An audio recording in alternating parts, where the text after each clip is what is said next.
Bismillahirrahmanirrahim. Kajian kita kali ini tentang fidyah. Kalau menurut makna kitab yang dimaknai oleh guru-guru kami, guru saya ketika ngaji di kitab Fathul Qorib, yang pada kali ini Fathul Qoribnya saya baca dari Al-Bajurinya, ya. Dari kitab Al-Bajuri Ibnu Qasim juz 1 halaman 298. Di situ membahas tentang fidyah. Jadi makna fidyah itu adalah tebusan. Secara bahasa tebusan, kifarat. Kalau kifarat itu pelebur, jadi ada sedikit perbedaan, tapi juga ada persamaan. Hanya kalau kifarat itu cenderung untuk orang yang batal puasa disebabkan hubungan suami istri, itu nanti keluarnya kifarat. Sedangkan kalau fidyah itu nanti akan kita bacakan, di mana di Fathul Qorib diterangkan waman mata wa alaihi, waman utawi sapane wong iku mati sapa man wa alaihi lan iku ing atase atau wajib ing atase man siamun utawi puasa wa itun kang pot min Ramadan saking bulan Ramadan bi udrin sebabane udzur kaman kaya wong aftoro kang buka puasa atau batal sapa man fihi dalam Ramadan lima rodin krana sakit wala metamakan tetapi ora lan durung sempat atau durung kongan sokongang sapa man mingkodoi saking bayari Ramadan kan istamaro kaya ento langgeng atau tetep apa mau duhu sakit man kata mata sehingga mati sapa man wala isma mangka ora ana dosa iku maujud nalai tase man fi hadzal faiti dalem ikilah poso kang pot, ya. Nah, ini menjelaskan orang mati, dia lagi puasa, mempunyai kewajiban puasa, kemudian puasa Ramadan maksudnya, mempunyai kewajiban puasa Ramadan, nah, mati biudrin sebab adanya uzur, seperti karena dia sakit puasa, sakit, kemudian belum sempat mengkodo dari puasanya yang tadi batal di bulan Ramadan itu karena sakit, sehingga hatta mata saya belum bayar atau durung bayar kodo toli mati meninggal fala isma alaihi, maka orang seperti itu tidak berdosa, walaupun tidak berdosa mana walaupun tidak membayar kodo puasa disebabkan sakit, ya. Tidak puasa disebabkan sakit sampai belum ada kesempatan untuk membayar kodonya karena masih sakit bahkan sampai mati. Wala tadarruka bil fidyati, dan tidak perlu membayar fidyah, ya seperti itu. Ya, tidak usah bayar fidyah. Nah, bayar fidyah itu ulama, ya, banyak ulama menjelaskan, umumnya ulama itu kalau di per kilogram beras di sini itu dengan gambaran 0,6 kilogram, atau ada yang mengatakan 6 sampai 7,5 on, atau kalau literan berasnya sampai 3/4 liter. Nah, itu untuk ukuran dari pembayaran fidyah dalam per hari, karena likulli miskinin mudun. Nah, itu maksudnya memberi makan kepada orang miskin dalam sehari 1 mud. Nah, ukuran 1 mud itu seperti yang saya sampaikan tadi, antara 6 sampai 7,5 on per hari, atau 3/4 liter per hari.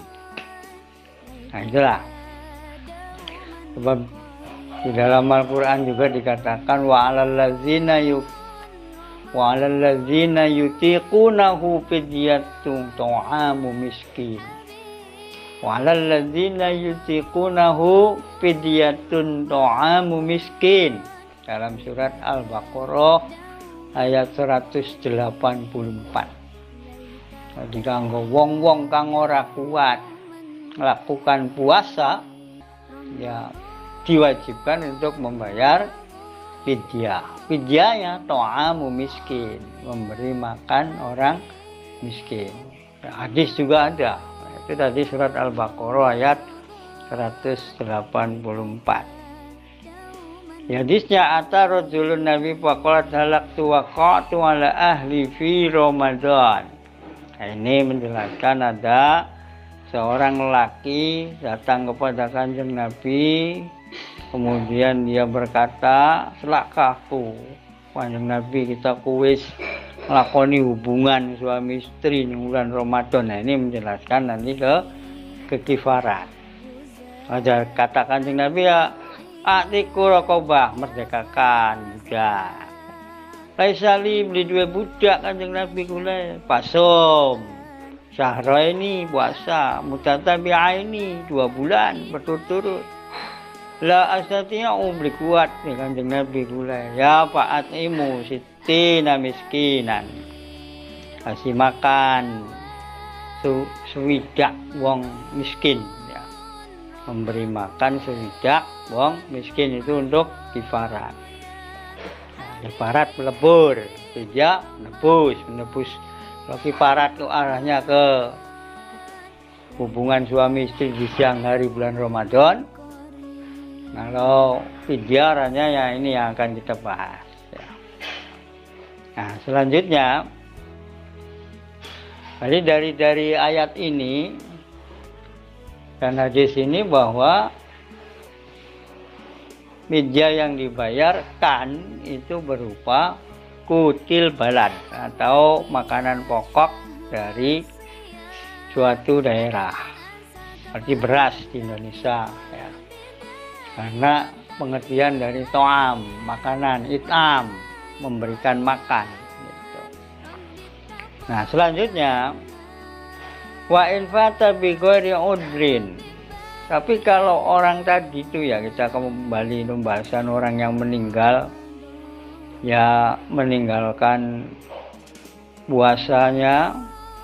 Fa in fata bi ghairi udrin, dia meninggalkan puasa sebab uzur.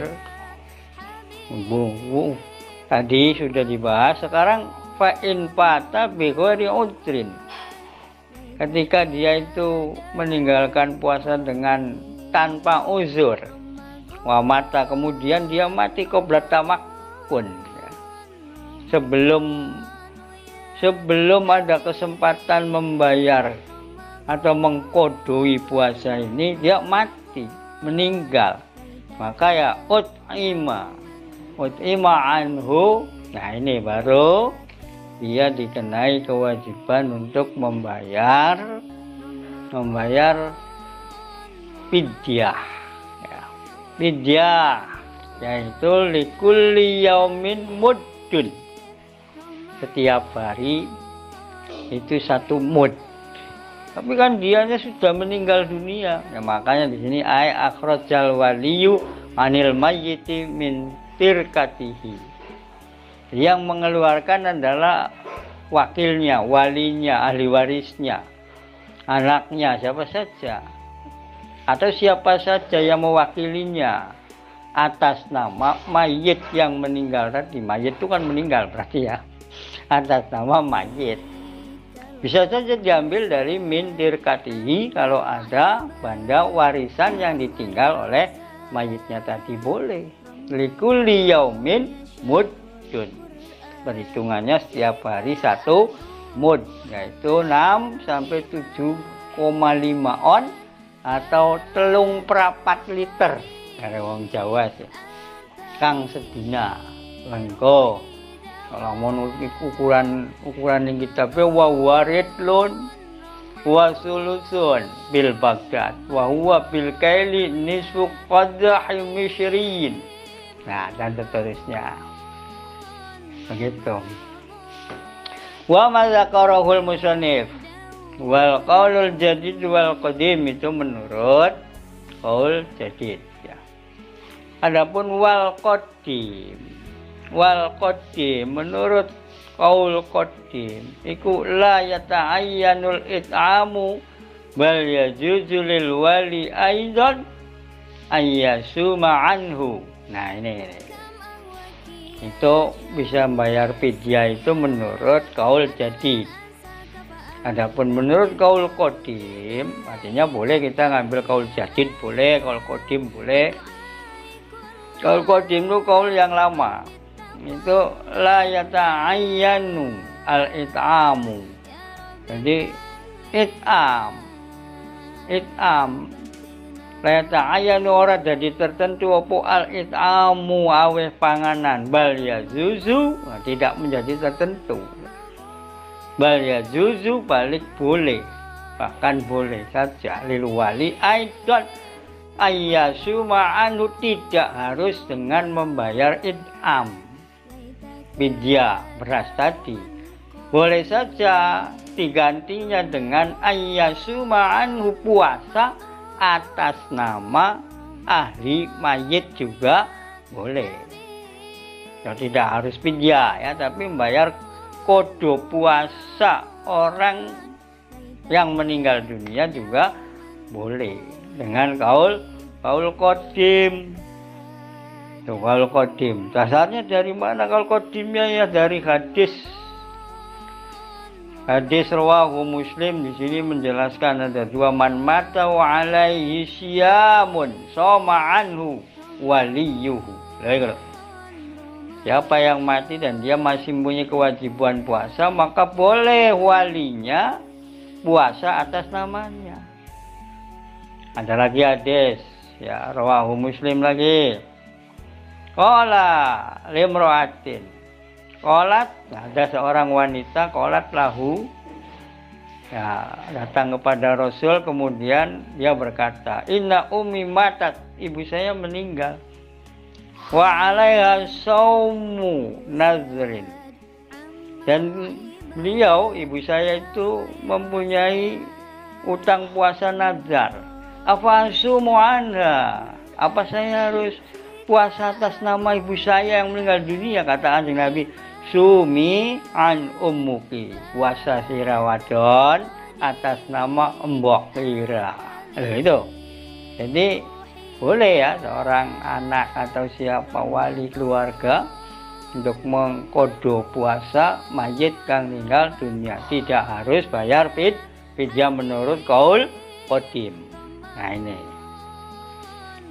itu juga dijelaskan dalam Syarah Al-Muhadzab dan dibenarkan dalam kitab Ar-Raudhah ya, bil qadim tadi. Wes. Selanjutnya wasyuyukh itu orang tua lanang, wal ajuzu wong tua wadon, wis nini jadi aki-aki dan nini wal maridu dan orang yang sakit. Orang yang sakit alladzi yurja baruhu, yang tidak diharapkan kesembuhannya. Artinya embu warase kapan. In ajaza kullun minhum manisaumi, kemudian dia tidak mampu melakukan puasa. Nah, tentunya batal, tidak mampu melakukan puasa. Maka wayut imuan kulli yaumin muddan. Nah, dia itu dibayarkan fidyahnya setiap hari 1 mud, dan bayar fidyahnya itu tidak boleh didahulukan sebelum Ramadan, itu tidak boleh.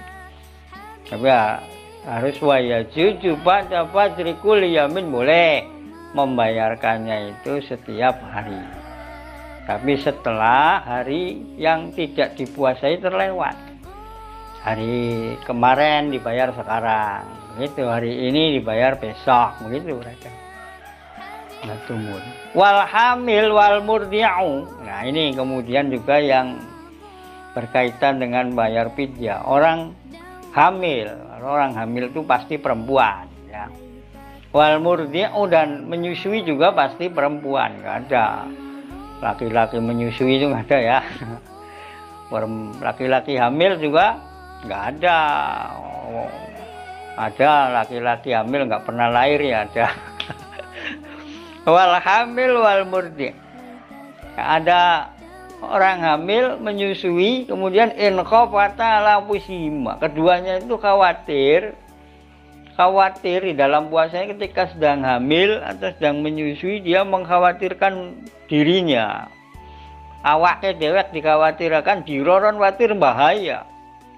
Kalau saya sedang hamil, saya sedang menyusui, takut saya berbahaya, kesehatannya rusak, tidak kuat.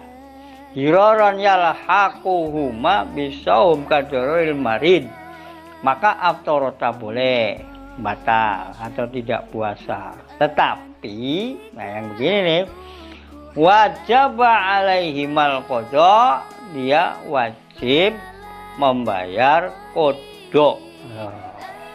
Qada bukan fidyah ya, tadi membayar puasa lagi wajib dia. Gitu, karena mengkhawatirkan dirinya. Wa in khafata ala auladihima, kalau orang yang hamil atau yang menyusui tadi mengkhawatirkan anaknya, ya berarti yang di dalam kandungan bagi yang hamil. Nah, kalau yang menyusui itu berarti anaknya yang menyusu. Khawatir kalau saya itu puasa, yang dalam kandungan ini khawatir keguguran, janinnya khawatir sakit, tidak berkembang, tidak sehat. Nah, kalau yang menyusui khawatir susunya tidak bagus, tidak bancar, ya, setitik, kasihan, khawatir merusak kesehatan bayi yang sedang menyusu. Nah, ini yang mengkhawatirkan demikian aftorota, seorang ibu tadi, baik yang sedang hamil maupun yang menyusui, boleh tidak berpuasa, boleh. Tapi wajib alaihimal qada'u lil iftar wal kafaratu. Nah, di sini nih. Tapi dia wajib membayar qada puasanya, ya, dan juga kifaratnya. Wal kifaratu, nah ini loh, wal kafaratu ayak ruja atau ayuh roja kalau di majhul, ya, angkuli yaumin mudun. Nah ini, maka kifaratnya juga wajib dibayar. Dia ada dua kewajiban, satu wajib mengkodo, yang kedua, ini kasus yang ini, yang kedua wajib membayar kifarat, yaitu angkuli yaumin mudun, hitung berapa hari tidak puasanya, yang sehari dibayar 1 mud. Jadi bayar fidyahnya atau kifaratnya bayar sehari 1 mud, dan kodoknya nanti di lain waktu juga wajib dibayarkan. Oh, begitu. Wal marid wal musyafiru safaran tawilan. Nah, beda lagi. Mubahan in tadarrara bi shaumi yuftirani wa yuqdiyani walil maridi in kana marduhu mutbiqan tarkun yatimil wis. Termasuk pembahasan berikutnya ini. Nah, pertanyaannya akan muncul, apakah bayar fidyah itu menggunakan beras? Ya tentu, kutil balad. Nah, pertanyaannya adalah apakah boleh diganti dengan uang? Nah, bayar fidyah itu, apakah bayar fidyah itu boleh diganti uang? Ini ada perbedaan pendapat ya para ulama, yaitu kalau menurut mazhab Syafi'iyah itu jelas dari tadi tidak boleh pada karo bayar zakat fitrah. Zakat fitrah menggunakan uang bukan kutil balad, menurut mazhab Syafi'i tidak boleh. Tuh, menurut Imam Syafi'i. Sama dengan zakat fitrah karena di situ dijelaskan it'am walal ladzina tuqina fidyatu ta'am, panganan. It'am panganan berarti tidak boleh uang tapi harus kutil balad, yaitu makanan pokok suatu negara. Di situ. Tapi kalau menurut mazhab yang lain, ini bukan mazhab dari Asy-Syafi'iyah ya, itu menjelaskan berbeda, yaitu mazhab Hanafiyah. Di dalam Al-Fiqhul Islami wa Adillatuhu, kitabnya itu halaman 581, di situ menjelaskan wasababu jawazi daf'il qimah ini annal maksuda saddul khullati wa daf'ul hajati wa yujadu dzalika fil qimah. Sebab dibolehkannya membayar fidyah atau zakat dengan qimah ajikerta, yaitu dengan mata uang ya. Nah, mata atau uang dengan uang, anal maksudnya tiada lain maksudnya adalah untuk mencukupi kebutuhan fakir miskin. Fidyah juga adalah mempunyai fungsi untuk mencukupi kebutuhan fakir miskin, dan mencukupi kebutuhan fakir miskin itu dapat terwujud walaupun dengan uang. Maka uang juga boleh, tapi dengan ajikerta ya senilai dengan berapa? Senilai dengan kutil balad atau makanan pokok tadi. Itu menurut mazhab Hanafiyah boleh. Nah, kalau menurut mazhab Syafi'iyah itu tidak boleh. Jelas sekali ya, kalau Syafi'iyah sih harus dengan to'am. Wahia ini Syafi'iyah dalam kitab Fiqhul Ibadat Syafi'i halaman 555. Di situ hiya it'amu muddin min ghalibi kutil baladi ila miskinin an kulli yaumin wala yajuzu ikhrajul qimati. Tidak boleh dengan menggunakan uang, tapi harus menggunakan makanan pokok menurut mazhab Syafi'i. Jadi kalau ada yang bayar fidyah menggunakan beras ya mazhab Syafi'i. Ada yang membayar fidyah dengan uang atau zakat fitrah dengan uang ya berarti menggunakan mazhab Hanafi. Wallahu a'lam bishawab.